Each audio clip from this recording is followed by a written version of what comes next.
Hey guys, you're welcome back again to my YouTube channel. Good morning, my amazing people. Good afternoon, good evening. I greet you all according to your time. I remain your favorite baby girl, Anointed Lady TV.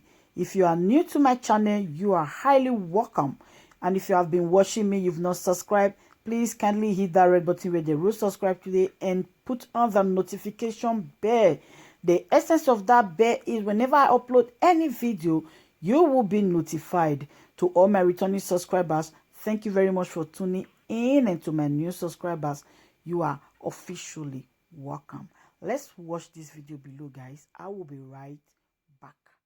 Akim Odumuso sent a detachment of police officers to seal off the premises of popular entertainment center, the Africa Shrine, in Ikeja, the capital of Lagos State. According to reports, the action was targeted at stopping promoters of the hashtag #EndSARS movement from holding a meeting at the venue. This development has been generating waves of reactions from the public, given that up to the moment, the police occupation force is still stationed around the center, which is one of the legacies of the late globally acclaimed Afrobeat musician and social critic, Fela Anikulapo Kuti. Now joining us is Seun Anikulapo Kuti, the son of the late Afrobeat legend and a musician himself. After the police had taken over the family's property, he announced that he will be resurrecting the movement of the people, a political party and ideology which was at the very heart of most of Fela's lifelong crusade against social injustice and political oppression. Seun, good morning. Good to see you again. Good morning. Thank you for joining us. Yeah, my pleasure. Yeah, very quickly, there was a letter from the Lausa police station saying you could not hold that post-mortem on the hashtag #EndSARS protest, and that there should be no talk about the resurrection of the movement of the People Party. What then transpired? What exactly happened? Do you want to share with us how the police went about frustrating that attempt, and then how you handled it? Well, the Nigerian security forces in general often use bullying tactics, when it comes to anything that has to do with opposition to the incumbent administration. I think generally the Nigerian police force called my mom. I said my mom, she's like my mom now, my eldest sister. Yeah, Sister Yeni, and told her we couldn't have the event because it had the hashtag #EndSARS on it. Now it is important to note that this was a meeting, not an event, not a protest. It was a meeting to discuss #EndSARS lessons and tasks. You understand? But we wanted to do the meeting with the Nigerian people present too, so that we could hear from the people of this country, because their voice matters as well.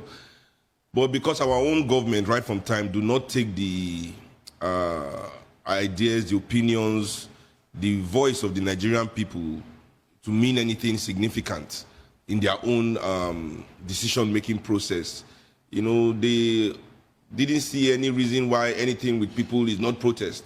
So basically what happened was that they banned the meeting from. That's why I just felt really thrown by the whole situation. This is a meeting, it is not a protest. For the government to ban a meeting is taking this whole tyrannical structure to another level. We are back basically to the Abacha days now, where people cannot even associate or gather, and not expect any kind of oppression from the government. So for me, that was really what the issue was surrounding it. So I said to my people, if the government is not going to allow us enter the shrine and create some kind of issue around that, we have to maneuver, create a plan B, where the core of the event and the message that I wanted to pass to the people of Nigeria was still going to happen. Many of the comrades that I work with, no, not really, they were not even really part of it, but many of the revolution now, people were like, oh, it's cowardly if you don't go to the venue. But for me, that was not tactical at all, because if you don't go to the venue, if we go to the venue and start interacting with the police and altercations and all that, we will never pass our message across. We'll spend the whole day on the streets running up and down. So for me, passing the message was paramount on the day. So we got another space, let the press know, and everybody came around, and we were able to pass our message to the people of this country, which was all these great left organizations coming together to create, once again, an alliance called the Movement of the People. For me, that was a great step on that day. And what was ironical was that while the state government, and security forces were claiming that they wanted peace in Lagos, and that's why we couldn't have our meeting, these same people were going to Amuwo, Dofin, local government, Oshodi, even up to Ikeja along, harassing Okada men and destroying the whole town all over again, seizing people's Okada, leading to violence against, violence against the Okada riders in Lagos, So it was, for me, really the excuse they gave was contradicting their own actions of that same day, Right. So in your publicized agenda, which caused the police to send you that letter asking you to suspend the meeting, that's the word they use. You use the word ban. I'd actually like you to expand on that. Was it really a ban? I want you to talk about that. And I also want to know your thoughts. I want to know your opinion, because you wrote there, #EndSARS, lessons and tasks. And that task aspect is crucially important. What are the tasks going forward in the aftermath of the #EndSARS protests? Well, I have to use ban. Ban is the word, because if it was just an advice for us not to hold it, then I'm an adult, it's my choice to take the advice or not. I'm 37 years old. I also like to add that throughout all this, the police did not call me, write me a letter, contact me. They use the same style of oppression that they've been using to hold young people in Nigeria down forever, which is infantilization. No matter how old you are, I'm older than you, so they infantilized me, calling my senior sister to talk to me, and it was just so insulting in that aspect. But what I'm saying is a ban, because they brought the police there, and the police were even preventing people from entering the shrine, on that Tuesday throughout, so definitely it was like a ban on the meeting, they banned the meeting, they tried to, but it didn't happen, even though I'd accepted the day before, as soon as my sister called me, I made it public that we were no longer going to have the meeting at the shrine. That's why it's important that everybody in Nigeria understands that no matter how you react to an oppressor, whether you submit to the oppressor, whether you resist the oppressor will always oppress. He will not change that part of himself. So even though we said we are not doing the meeting anymore, they still came and locked the shrine. Why? So for me, the task at hand for the Nigerian people is to begin to organize, to politically, articulate our own hopes and aspirations. The mistake we have been making in Nigeria, is that we've always agitated. It's a lie when people say, oh, the past generations did not do anything. What the past generation didn't do are the things we are not doing right now. And that is capturing the energy of our own action by ourselves. Like in 2012, even before that, we carry out action and we allow another group of elites who do not have the interest of the people at heart to capture that energy and use it to propel themselves to power. So this is the mistake we must not make in this generation. Whatever energy we have created right now, we must capture for ourselves. And that is the task that is at hand. All right. I just want to ask a few questions, Seun. Number one will be, has the shrine been opened now? Or do you still have police presence around there? Last I checked, yesterday there was still police presence, but the shrine was open. They allowed people to go in and stuff like that. Okay, but there was still police presence. Yeah. So you talked about, capturing energy politically. Not too young to run passed recently, and there has been talk about political parties and political organization amongst young people. What's your take on that, and how can the young people fully, actively, politically participate in the 2023 elections? Because voter apathy, too, is another big problem in this country. I think less than 40% of the population voted in the last election. Well, I think voter apathy is due to the lack of representation by politicians. you know, and also due to 40 years of military rule. You know, Nigerians for 40 years were banned from politics, basically. Like, we couldn't participate in any kind of political activity. So, you know, we don't have that training. But, you know, 20 years of democracy now, people are generally beginning to stir in their sleep and beginning to look into politics again, you know. And I think that the message also in all the previous elections have not really inspired the Nigerian people to activate their political side. It has not really inspired or galvanized them to want to be active participants in the politics of that time, because they say, oh, this is the same anyway. You know, but I think that with a new political message, a new political direction, and a pro-People's Party, you know, people will be more engaged. And also about the not too young to run, I'm not one that believes in the idea of youth governance. You know, I've never seen a nation that was built by the youth. I think this whole youth must rule Nigeria is a cop-out from those that are, how would I put it, the elders of society, the professionals of society, you know, because youth don't really have much. Youth don't have jobs, they don't have money, you know, but you want them to build the nation. How? You know, it is those that have the means that should do the job, but they don't want to do the job, and instead of saying the truth that, oh, we don't want to do the job, they are deflecting it. You know, the youths are the reflection of society.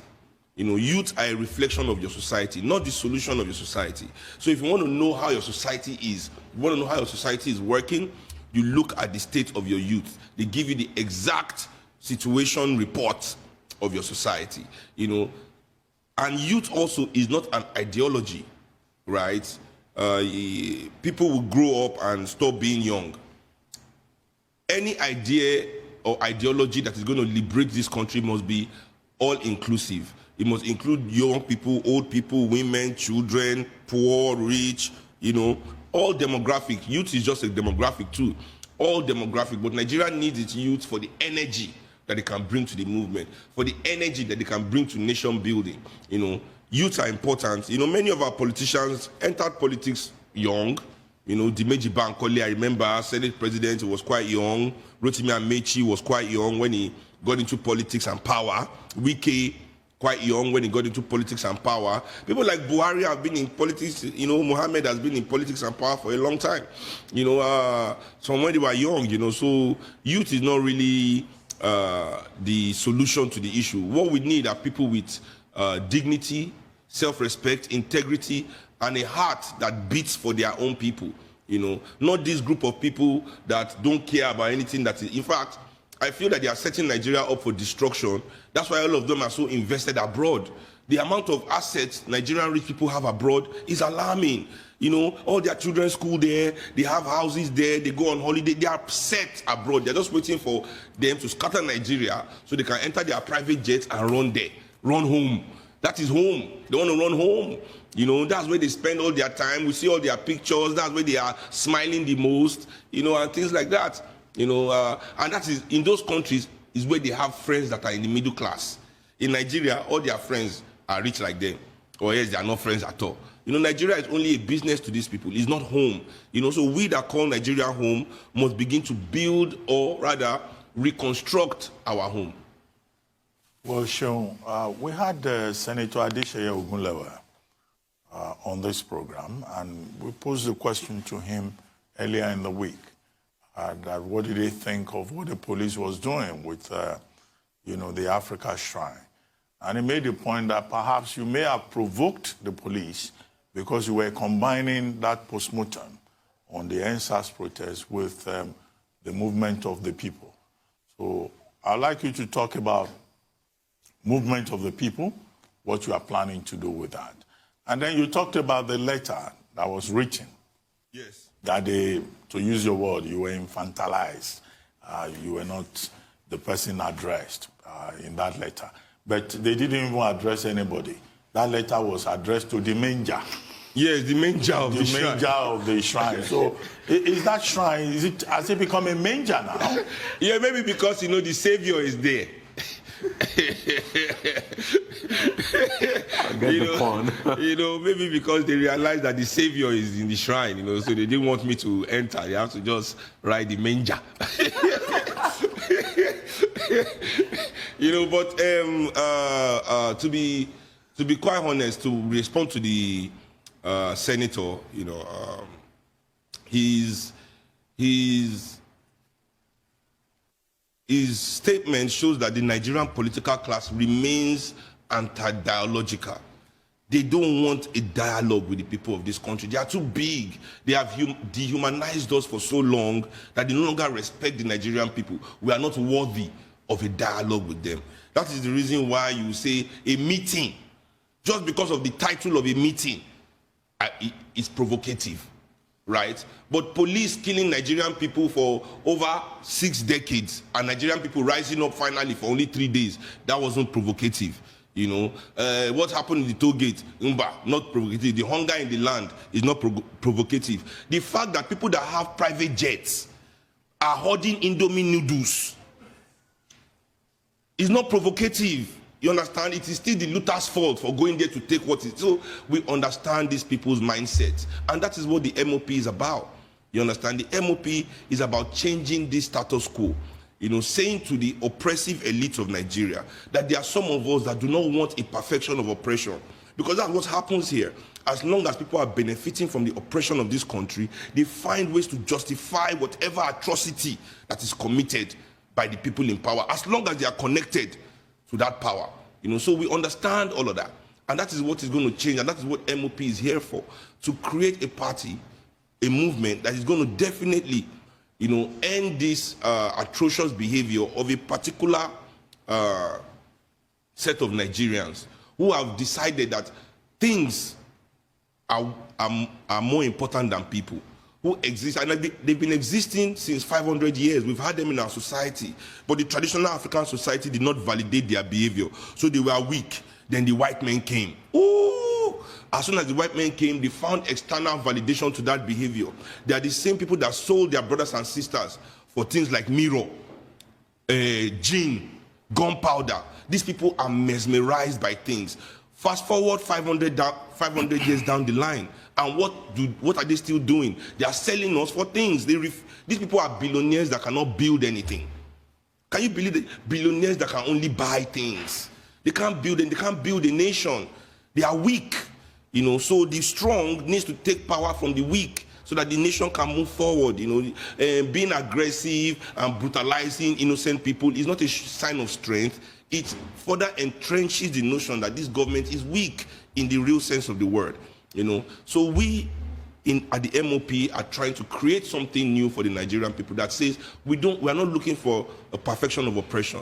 We are not looking for a negotiation to maintain the status quo, just bring in more beneficiaries. No, we want to use we want to change the relationship between the Nigerian people, the Nigerian government, which is both political and business elite, and our Commonwealth. That is basically at the center of the discussions that we are having at the MOP. How we can change this fundamentally dysfunctional relationship. Are you looking to field candidates, and at what level? Are you thinking of fielding candidates perhaps in states at the House of Assembly level, or the federal legislative level, governorship candidates, presidential candidates? Have you gone that far in your deliberations? And also, are you also looking not just at a political change, but also at a cultural change? Because as you did rightly say, the youths are a reflection of the malaise in this country. You also referred to that Western obsession that we have. Are you looking into that as well as a cultural shift? For the movement of the people to be able to create a cultural revolution, if you call it that, maybe political revolution is first, because culture is social. It's difficult for people that are hungry to be cultural or behave well. The problem in Nigeria, as I said, is that so many people are not able to find their true form because they are under so much pressure. You understand? So many Nigerians are suffering out because of the greed of their fellow Nigerian so-called big men who have decided that instead of competing, right, in the real sense of the word, in the business world, you understand, no Nigerian big man is competing globally with his peers. You understand? No, we are not as if our cement billionaires are giving us the best cement in the world if you compare with other cement makers, and they are infiltrating all those global markets. It's only in Africa they are dominating us. It's not as if our food that is infiltrating all those global markets. It's not as if any of their products that they make is competing in the global market. It's a business of extraction, of living off the pain of their brothers and sisters. So for them to sell food, they want to make people hungry. You know, to sell fuel, they have to make the price high. They want to sell light, they have to create darkness. You know, that is the mentality and the mindset, you know, that we first have to deal with. We have to remove the shackles that is holding the Nigerian, the African in general also from finding their true form. Too many shackles, too many things to deal with, too many things on our shoulders. You know, even people with jobs, with great jobs in Nigeria, are living in debt. You understand? So it is difficult for them to act appropriately, to act with integrity. Why? Okay, you are working in the bank. Your salary is maybe 1 million naira a month. You know, you have a great job in the bank. But these elites are charging so high for their school fees, so high for their rent, so high for their food, that you end up borrowing money to send maybe 2 or 3 kids to school and feed them and clothe them and give them good health care, because the public alternative is defunded due to the lobbying. No, not lobbying. In America, they call it lobbying. Due to the bribery of the so-called private sector and influence of this so-called private sector in the public sector decision-making process, where they influence their friends to defund our education, defund our transportation, defund our healthcare, so they can provide expensive private alternatives, putting people under immense pressure in this country. You know, so culture is something that will come as we develop this country. You know, there's no Nigerian culture. That's a fact. We have ethnic cultures in Nigeria in all these different regions. Yoruba culture, Efik culture, Igbo culture. Yeah, it's so beautiful. But we don't have a national culture, and that is because we've not built this nation. That understanding that creates national culture have not been harnessed by the business and political elites of this country, because it's through the process of nation building that we create a national culture, because that is when everybody in this country will come together and know each other for the first time. You know, unity for me is overrated. What we need is understanding, and that is what is lacking in Nigeria, because our elites are unwilling to invest in that process of nation building. I mean, so what will be the movement of the people's stance on just these 2 issues? The ASU chairman was here yesterday, and we all know that there's been an ongoing strike for about 8 months now about the educational system in this country. And also, I'd like to know your take on this sort of a debate that has become a silver bullet to the problems of Nigeria now, that everybody's talking about restructuring, you know, educational restructuring, those 2 points. Well, educational restructuring in Nigeria, you know, I'm a product of the Nigerian educational system, at least up to secondary school level. So I understand that the mistake we've made in Nigeria from the beginning is that we have confused this Western education in our colleges and primary schools and secondary schools with African education, because it is owned and taught by fellow Africans. You understand? You see, our cousins that were enslaved in the West, the reason why many of our most vociferous, most brilliant Pan-Africanist, revolutionary, socialist theories for African people have been from the diaspora is because they could recognize that the education there was not of them, because the schools were white teachers, white curriculum. So they understood very early they had to create African schools. So children, young people, if you read, I mean, even one of my good friends that just wrote an amazing book, and I told him when he wrote the book, like, finally somebody in our generation has done something great, like some literally great work that is revolutionary, you know, because we were lacking that in this generation. You know, we didn't have a Frantz Fanon or anything like that, you know. So when Akala told me this, his name is Akala, he said he was going to an African school every weekend after he went to normal school. But you see here, we don't do that. You know, we don't do that. So the educational system in itself, even before you get to ASU, you know, because for me, this whole ASU and government, both ASU, both government, nobody really cares about the students. You understand? This is the real issue in the whole discussion that is happening. Because ASU in itself, the relationship between students and the lecturers in university is flawed. We see all the cases of bribery for marks, rape for marks, and all of that. You understand? And even on the government side, They don't care about the schools because all their children are abroad, and they've divested from our universities, whereby education is one of the least funded things in our budget. You understand? So these two organizations combined do not have the interest of the enlightenment of the Nigerian mind, in their at hand. So we have to find a way to create an educational system and educators that have the Nigerian interest at heart. Because it's not only education. We have created more educationists now than we had in 1960. Has that improved education? No. More lawyers than 1960. Has that improved justice? No. Well, thank you very much, Seun Kuti, for joining us. Thank you. Good day, ladies and gentlemen. Good day, my brothers and sisters, my mommies and my daddies. Here is your sister again, your doctor, your friend, your girl, Anointed Lady TV. Please, if today is your first time of coming across my YouTube channel, please do subscribe for me. Subscribe and turn on the notification bell. Upload any video or each time I'm on live on YouTube, you will be notified. Thank you very much for always being there for me. Please do subscribe for me, and as you do so, God will richly bless you and meet your heart desire. Thank you very much. I love you all.